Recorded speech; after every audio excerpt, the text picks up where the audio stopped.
Hi, everybody. It's me, and I hope you're well. I hope you're safe. Okay, we're going to start a new subject.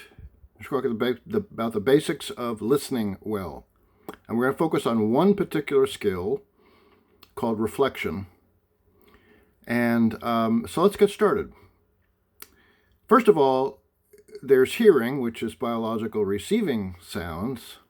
And then there's listening, which is paying attention to meaning and attempting to understand what's going on when someone speaks, yes? Now, this is a lost art. What you may know is that people are more distracted than ever before from paying close attention to each other.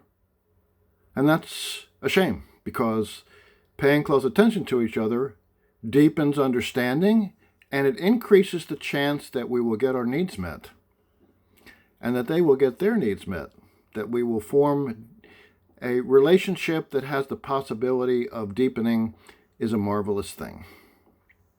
So one of the things to know is that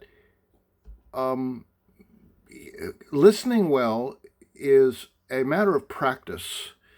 It's not some strange skill.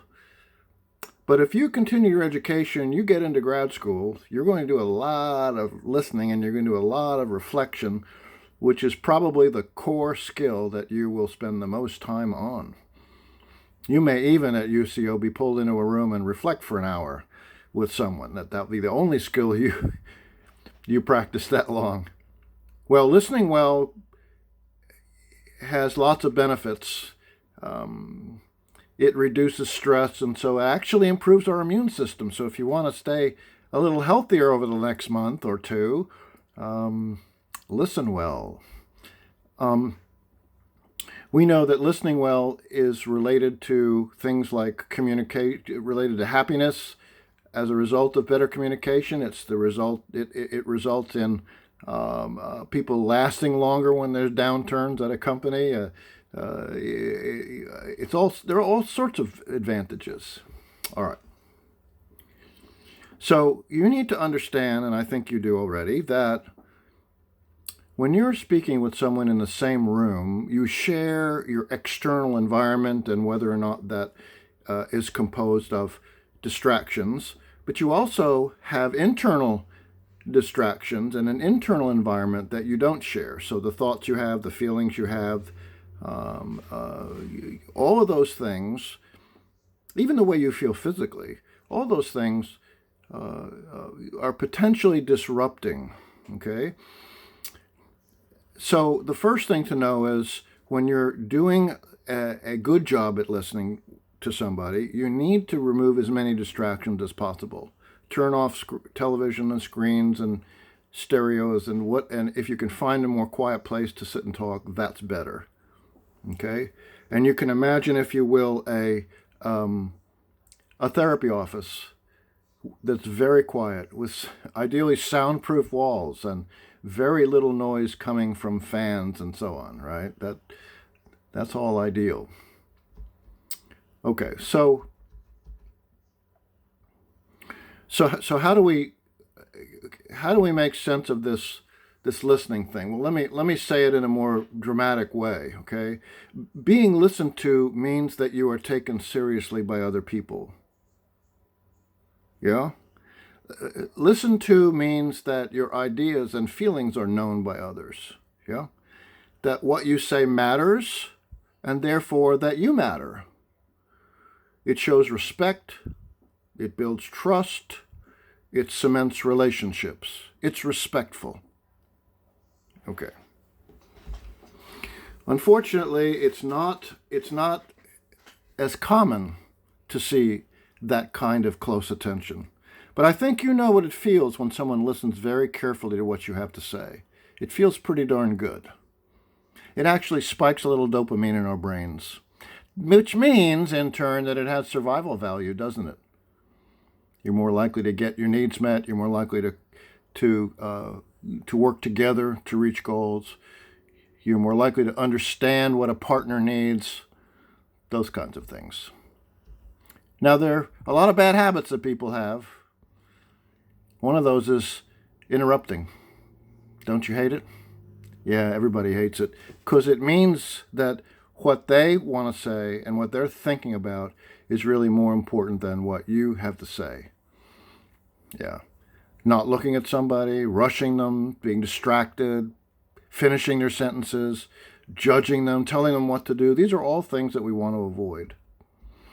We want to be mindful that there are ways to improve your ability to understand others. And now what we're talking about is, again, another way to look at empathy. So first you want to understand yourself better and well and deeply. And then you want to try to experience a wide range of people, not just people like you, but all sorts of different people.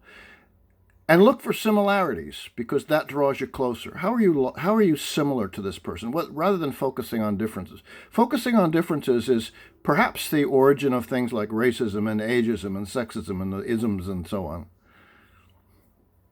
Practice taking another person's perspective. What would it be like to be that person? What would it be like to see the world the way they see it? You know? Examine famous people. Get the 3-part autobiography of Maya Angelou. Very cheap now. It's in paperback. Please read it. It's good. Read good fiction. Watch good movies. The best ones I know that fill both categories of heavy and light, of meaningful and profound as well as fun are High Fidelity, 2002, and I think it's in 95, the movie Phenomenon, and the second one with John Travolta. Both excellent movies, and Phenomenon is actually about the development and importance of relationships. And then, last is avoid needing to be right. Try not to correct people, unless it's part of your job, unless it's about something really, really important, if not critical. Don't correct people. Just let it go. Okay, so the one thing I want to spend a little moment on is this skill we call reflection. And so if we're talking about reflection, what we're really talking about is being able to understand two things. One is process. Process is how someone tells you what they tell you. They're nonverbals that give away their emotions. The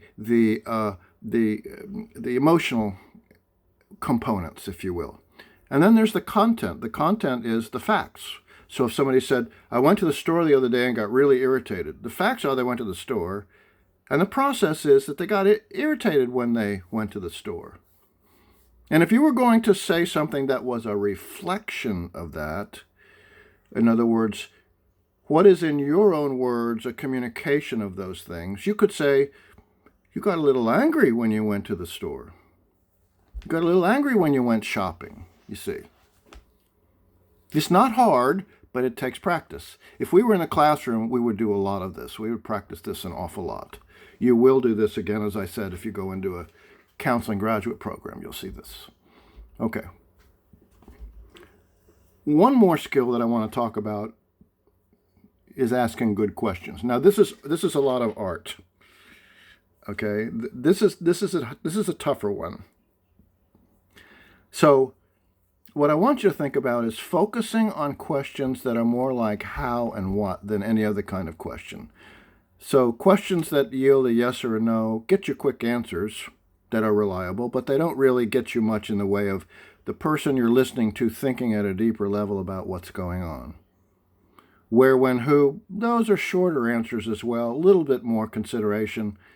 But what and how really sort of get the person to consider at a deeper level what's going on. So for example, what was that like to attend class for the very first time in college? How did you manage to do so well on that test? Those questions require the person look inward and use a way to communicate their ideas about that to you, yeah? There are lots of different kinds of questions for lots of different purposes, and if you take the counseling course, you will learn a vast array of this sort of thing. You will do lots of exercises in this area, and I encourage you to take that course. It's even though I teach it, I'll say I think it's a really good course too. Okay. So, a couple of rules of thumb about asking questions, and then we'll conclude for today. One is try not to ask more than 2 questions in a row, because it seems like you're almost interrogating a person.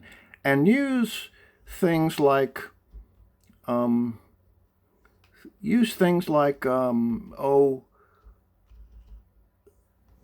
don't know. I guess we call them exploration leads. Let's call them that.